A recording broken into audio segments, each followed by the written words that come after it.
call the police. I call the police!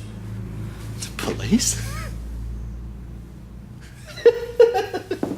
My best friend is the police. Huh? And I sent you to detention. Have you heard of detention in Australia? Have you? They stitch people's lips together so they starve, huh? And then throw them on razor wire. They even lock Australians away in solitary so they go crazy and mad and shit. Do you think anyone here cares about girls like you? One of the more confronting crime films from the last few years is the 2007 film The Jammed.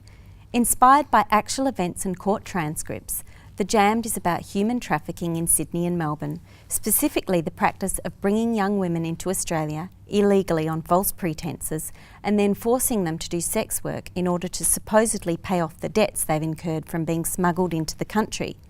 Or to put it more bluntly, this is a film about the sexual slavery industry in Australia. There are three different stories that are interwoven in The Jammed. The first story is about the interrogation of Crystal, played by Emma Lung. She's in an immigration office, and despite the fact that she's been forced into sex work and needs help, she is now threatened with detention and deportation.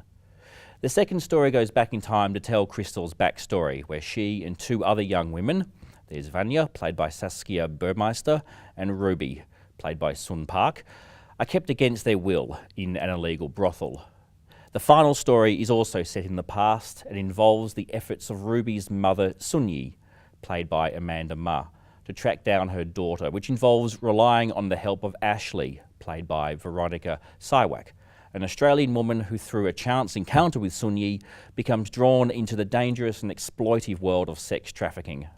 One of the things that makes The Jammed work as well as it does is how it's able to cut between these three interrelated stories and eventually bring them all together, without the audience ever being unsure what part of the story they're in. Cross-cutting in this way also allows writer, director, producer Dee McLaughlin to carefully manage the more upsetting and confronting material so that the grim nature of the subject matter never becomes overwhelming, despite there being some scenes that are difficult to watch. The film also doesn't shy away from critiquing the treatment of sexual slavery victims by Australian immigration. Thomas, this film was based on some actual newspaper reports that Dee McLaughlin had read about what was happening in the Melbourne suburbs, and it's kind of, you know, it's a disturbing film, isn't it? It's really confronting to see the stuff presented in this film, and being made aware that this is going on in there's recognisable settings here in Sydney and Melbourne, and presumably this kind of stuff happens all over the country as well.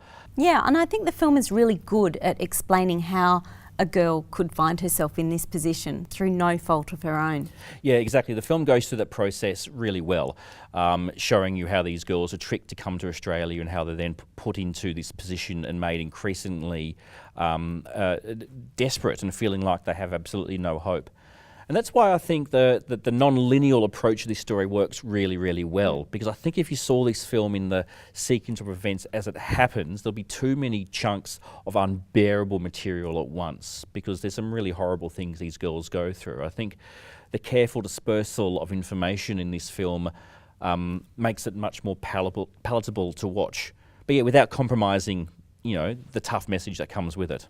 Yeah, it's structured like a thriller, and it is thrilling, even though it's serious subject matter. Yeah, and that's quite an accomplishment. This does work as a really effective, engaging thriller, but at the same time, there's a sense of urgency and a real call to arms with this film as well. Definitely one that is really, really worth seeing.